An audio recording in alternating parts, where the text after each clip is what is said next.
Hello viewers, welcome to our channel. இன்றைக்கி என்ன பார்க்க போகிறோன்னா, கதம்ப சட்னி எப்படி செய்யலான்னு பார்க்கலாம்.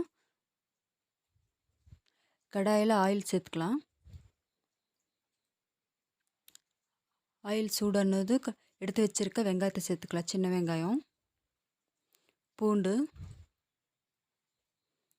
ரெண்டையும் சேர்த்து வதக்கிக்கலாம். அதிலே பச்சை மிளகா, வரமிளகா, இஞ்சி, கருவேப்பிலை ஒரு கொத்து சேர்த்துக்கலாம். இது நல்லா எண்ணெயிலே ஃப்ரை பண்ணிக்கலாம்.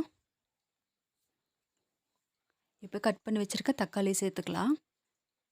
அதையும் நல்லா வதக்கிக்கலாம். இப்போ ஒரு கையளவு புதினா எடுத்துருக்கு, அதையும் சேர்த்து நல்லா வதக்கிக்கலாம். இப்போ அதே கையளவு கொத்தமல்லி தழை எடுத்துருக்கு, அதையும் சேர்த்துக்கலாம். இது எல்லாத்தையும் சேர்த்து ஒன்றா வதக்கி எடுத்துக்கலாம்.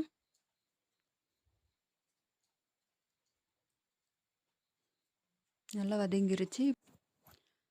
இப்போ ஒரு கையளவு தேங்காய் சேர்த்துக்கலாம். இப்போ சட்னிக்கு தேவையான அளவு உப்பு சேர்த்துக்கோங்க. இப்போ கடைசியாக வெல்லம் சேர்த்துக்கலாம். வெல்லம் ஆப்ஷனல் தான், வெல்லம் சேர்த்தா டேஸ்ட் நல்லா இருக்கும், அதனால் சேர்த்துருக்கேன். இப்போ எல்லாத்தையும் சேர்த்து ஒரு தடவை நல்லா மிக்ஸ் பண்ணிக்கலாம்.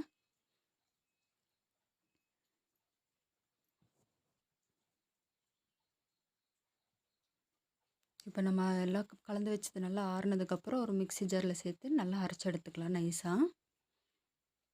பாருங்கள், நல்லா அரைச்சாச்சு. இப்போ சட்னியை நம்ம தாளிச்சிக்கலாம். இப்போ ஒரு தாளிப்பு கடாயில் ஆயில் சேர்த்துக்கலாம். ஆயில் ஹீட் ஆனதும் கடுகு, கடலைப்பருப்பு, உளுந்து, ஒரு காஞ்ச மிளகாய் சேர்த்துக்கலாம்.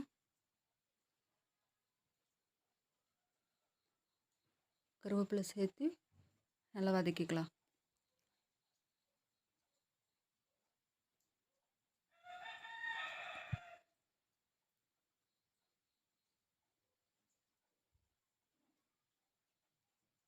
இப்போ அந்த தாளிப்பில் நம்ம அரைச்சி வச்சுருக்க சட்னியை சேர்த்து நல்லா கலந்து விட்டுக்கலாம். இப்போ நம்மளுக்கு சூப்பராக ரொம்ப டேஸ்டியான கதம்ப சட்னி ரெடி ஆயிருச்சு.